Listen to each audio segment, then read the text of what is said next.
আন্দোলন চালিয়ে যেতে হবে এবং যে পর্যন্ত আমাদের নেতা আমাদের মাঝে ফিরে না আসবে, যে পর্যন্ত আমাদের নির্বাচনী কার্যক্রম শুরু না হবে, নির্বাচন জয়লাভ না করবো, সেই পর্যন্ত মাঠে আমাদেরকে থাকতে হবে।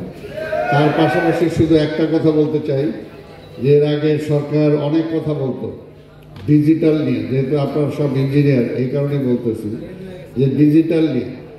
তো ডিজিটাল যদি আমরা বলতে চাই, সত্যিকার অর্থে ডিজিটাল বাংলাদেশে যিনি প্রথম নিয়ে আসছেন এবং আমাদেরকে নিয়ে চর্চা করছেন, সেটা হলো আমাদের নেতা দেশনায়ক তারেক রহমান।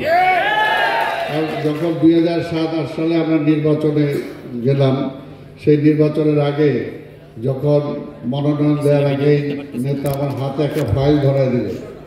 সেই ফাইলে সেই শুধু কিশোরগঞ্জের যে এলাকা, আমি নিজেও অনেক জায়গায় জানি না যে কোথায় টিউবওয়েল আছে, কোথায় টিউবওয়েল নাই, কোথায় কাঁচা রাস্তা আছে, কোথায় পাকা রাস্তা নাই, কোথায় স্কুলটা বিল্ডিং করতে হবে, কোথায় করতে হবে না। কিন্তু নেতার নক্ষদর্পণে সব আছে। টোটাল জনসংখ্যা কত, তার মধ্যে হিন্দু কত, মুসলমান কত, চাকরিজীবী কত, বেকার, অর্থাৎ ওনার ডিজিটাল দিয়ে তিনি কিন্তু টোটাল বাংলাদেশটাকে আগেই ওনার একটা টোটাল ইসের মধ্যে নিয়ে আসছেন, কোথায় কতটুকু সমস্যা। তো সেই কারণে আজকে যেটা আমরা দেখতে পাচ্ছি যে অনেকে অনেক কথা বলছে আমাদের নেতা সম্পর্কে, কিন্তু এই কিছুদিন তার বক্তব্যের মধ্য দিয়ে, তার শুধু বক্তব্য না, তার নেতৃত্বের মধ্য দিয়ে, নির্দেশনার মধ্য দিয়ে দেখছেন আপনারা 5ই আগস্টে এর আগে ওবায়দুল কাদের বলছে যে 5 লক্ষ লোক মারা যাবে, কিন্তু আমাদের নেতার এক নির্দেশের কারণে কিন্তু কোথাও কোনো অঘটন ঘটে নাই। এটা হলো রাজনৈতিক নেতৃত্ব।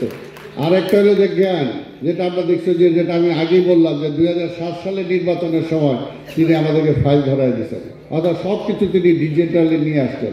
তা আজকেও শুধু আপনাদের এটাই বলবো যে দেশটাকে গড়ে তুলতে হলে আওয়ামী লীগ মেধা শূন্যতা করছিল, দলীয়করণ করতে যে মেধাবীদের কোনো কাজে লাগে নাই, কিন্তু আজকে আমার নেতা মেধাবীদের মূল্যায়ন করছেন। যেমনিভাবে আমাদের নেতা আমাদের শহীদ রাষ্ট্রপতি জিয়া রহমান মেধাবীদের মূল্যায়ন করেই কিন্তু 75-এর আগে যখন দেশে দুর্ভিক্ষ ছিল, মানুষ না খেয়ে মারা গেছে, সেই সময় থেকে 2 বছরের ব্যবধানে শহীদ রাষ্ট্রপতি জিয়া রহমান মানুষকে খাইয়েছেন এবং চাল উৎপাদন করছেন। এবং যে একটা আমাদের নেতা জিয়া রহমান সাহেব ক্ষমতায় আসার আগে আমাদের জনসংখ্যা ছিল একটা আপদ, একটা বিপদ, কিন্তু আমাদের নেতা সেই সময় শহীদ রাষ্ট্রপতি জিয়া রহমান জনসংখ্যাকে কিন্তু একটা সম্পদে রূপান্তরিত করেছিলেন বিদেশে রপ্তানি করে। ঠিক তেমনিভাবে আমরা বিশ্বাস করি আজকে ভঙ্গুর এই দেশটাকে যদি গড়ে তুলতে হয়, একমাত্র দেশনায়ক তারেক রহমানের নেতৃত্ব ছাড়া আর কোনো বিকল্প নাই। আসুন তার নেতৃত্বে আমরা আন্দোলন গড়ে তুলি, নির্বাচন আনি এবং নির্বাচনে জয়লাভ করার পরে দেশটাকে গড়ে তুলি। আপনাদের সবাইকে ধন্যবাদ। খোদা হাফেজ। বাংলাদেশ।